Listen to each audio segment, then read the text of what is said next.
Alright, ladies and gentlemen, what is good? It is your boy, Coach Vaughn. We are back with the second part of this installment. You know, what are the things that we need to know? What are the things that we need to understand if we're going to have healthy relationships, okay?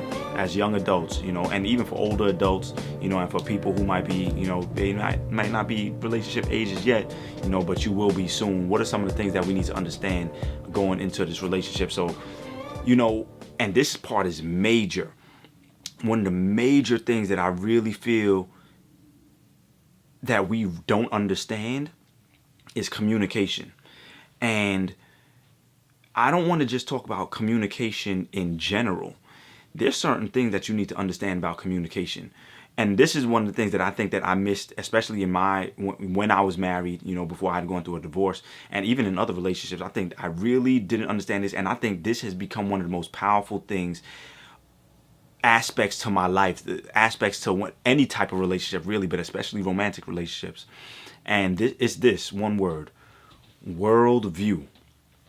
Worldview. When you understand worldview, your worldview shapes so much of how you communicate. And one of the pictures I like to paint about communication is this. In the English language, and worldview is this.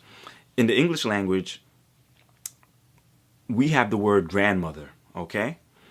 And when we say grandmother, really, when we say grandmother, we're really just talking about, a position within a family chain, all right? However, from speaking with a lot of my friends who are of Latin American or Hispanic descent, what a lot of them have informed me of is that though we say grandmother, and if we're, say, in a Spanish class, they'll say, you know, the word for grandmother is abuela, there's certain things that we are missing, right? Because in that culture, when they say abuela, abuela doesn't just mean just a place within, you know, your genetic line or your historic genetical line, you know, your ancestor, or so to speak. But the term abuela is also associated with a term of endearment. All right. So the word abuela is not just to say, oh, this is the person that birthed my parent and then my parent birthed me. No, the term abuela is saying, listen, this is a person who is a giver. This is a person that pours into my life. This is a person. And so watch this. The reason why I'm pointing that out, right, is because if we're communicating and somebody is thinking of the concept of abuela when we say grandmother, but if I'm just thinking, oh, when I say grandmother, I'm just thinking, oh, just the place that somebody holds in my life as far as my birth, right?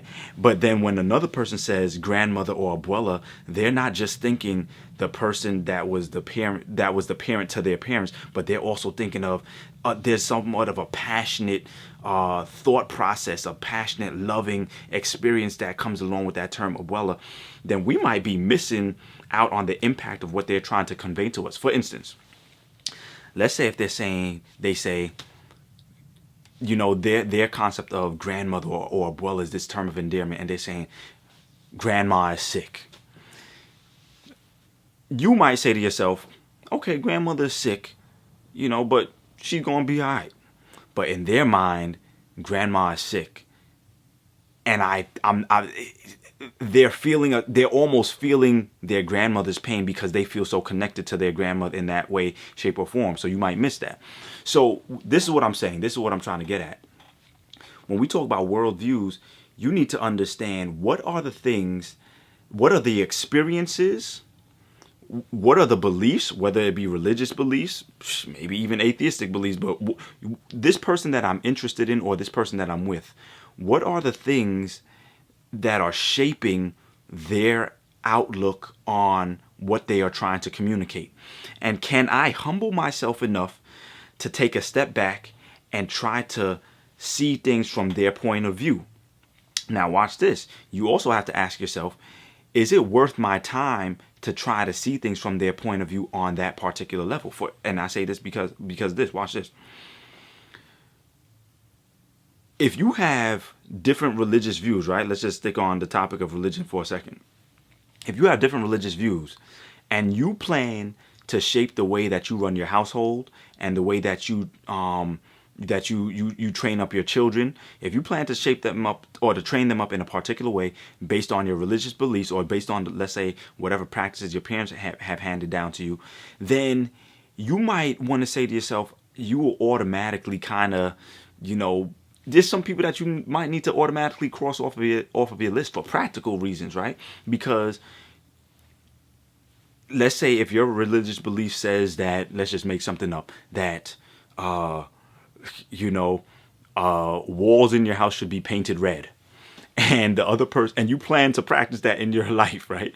And the other person's religious belief says, the walls in the house should be painted green, and they plan to run their household in that way. And if that's like a point in their relationship that cannot be compromised, then you're going to be putting yourself in a real sticky situation if you try to get with that particular person, because that's a point that neither of you are willing to compromise on. And there's not anything necessarily wrong with that. However, you need to understand that for practical reasons, there might be a lot of unnecessary tension in your relationship if you believe that these walls need to be painted red and this person believes that these walls need to be painted green.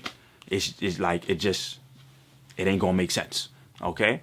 So I need you guys to really begin to understand that and look at that, understanding somebody's worldview. What is it that's shaping their experiences? What is it that shapes their experiences? Have they grown up with their father or without their father? Or with their parents or without their parents? So how does that affect the way they view parenting, right? How does the relationship that they have with their own parents affect the relationship that they will have with their own children, or with the parent of their child, right? What are some other things that, that you want to pay attention with worldview? The expectations on the relationship, certain relationship. I come from West Indian descent, what I'm saying, where it's kind of, I remember some of my friends when I was growing up who were a bit older than me, they was like, any girl that I get with, she gotta know how to cook, but,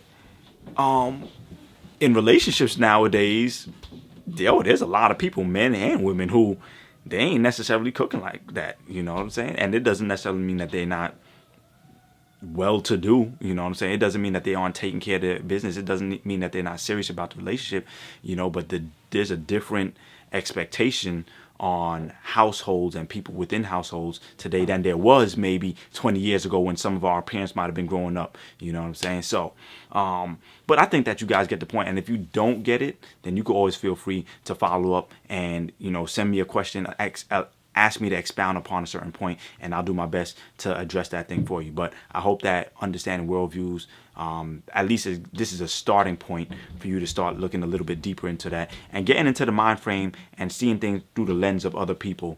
And I think sometimes when you do that, when you take that time to see things through the lens of somebody else, oftentimes what tends to happen is that you realize that, when I do see it from their point of view, I can see why they see or feel a particular way about certain things, right? Don't mean that you got to agree, but at least you understand, all right? So listen, this is Coach Vaughn. We're talking about relationships. See you on the next video. Peace.